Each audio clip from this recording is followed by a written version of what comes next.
পাহাড়ের মধ্যে জিব্রাইল দাঁড়িয়ে আছে, তারে বের করে দাও।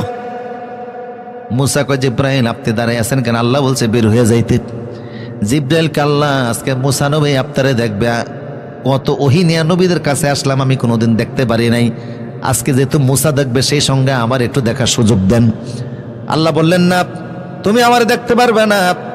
মুসা কয়, আল্লাহ জিব্রাইল কে আল্লাহ দেখা যদি অন্তত নাই দিবেন তো পাহাড়টার মধ্যে দাঁড়িয়ে থাকার অনুমতিটা অন্তত দেন। আল্লাহ বলেন, পাহাড়ে দাঁড়িয়ে থাকার অনুমতি দিলাম, তবে শর্ত আছে তিনটা। তোমার অনুভূতি শক্তি আমি আল্লাহ নিয়ে গেলাম, শ্রবণ শক্তি নিয়ে গেলাম, দৃষ্টি শক্তিটাও নিয়ে গেলাম। জিব্রাইলকে নিলে তো সবই নিয়ে গেছেন, তা আমার দাঁড় করে রাখছেন কি করতে? দেখা দিবেন না, ওইটাই বালা কথা। জিব্রাইলকে আল্লাহ একটা পাথর বানিয়ে দিয়েছেন। এবার মুসাকে আল্লাহ এবার দেখা দেন। আল্লাহ বলেন, আরেকটু কাজ বাকি আছে, তোমার শরীরের মধ্যে ফেরেশতা আছে। আল্লাহ বলেন, ও মুসা, তোমার শরীরের সব ফেরেশতা আমি আল্লাহ দূর করে দিলাম। এখন মুসার শরীর থেকে ফেরেশতা নাই, শরীর দুর্বল হয়ে গেছে। এরপরও সাহস হারায় না, আল্লাহরে বলল, আল্লাহ দেখা দাও। আল্লাহ বলেন, মুসারে এখনো কিছু কাজ বাকি আছে। ময়দানের মধ্যে শয়তান এসে দাঁড়াইছে, ওরে বের কর। মুসা কয়, শয়তান তুই আসছস কেন? কয়, আপনি দেখলেন কেমনে? কয়, আমি দেখি নাই, আল্লাহ দেখাই দিছে, বের হ। শয়তান চলে গেছে। এবার মুসাকে আল্লাহ দেখা দেন। আল্লাহ বলেন, আরেকটু কাজ বাকি আছে। কি কাজ বাকি আছে?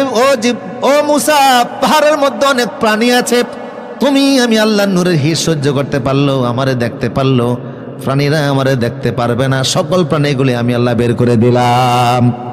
সব প্রাণী বের হয়ে গেছে, মুসা আল্লাহরে দেখবে। 7 মাইলের এরিয়া, ময়দান খালি। এবার মুসা দেখে হঠাৎ করে একটা বিকট আওয়াজ হলো। ওই আওয়াজে গোটা ময়দান একেবারে গুটগুট অন্ধকার হয়ে গেছে। আরেকটা আওয়াজ হলো। মুসা কয়, ওই আওয়াজে দেখি অন্ধকার দূর হয়ে গেছে, সারা ময়দান আলোকিত।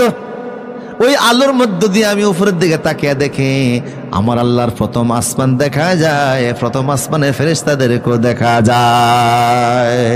হাজ্জতে মুসা দেখে সারা ময়দান আলোকিত হয়ে গেছে। আল্লাহু আকবার বলেন।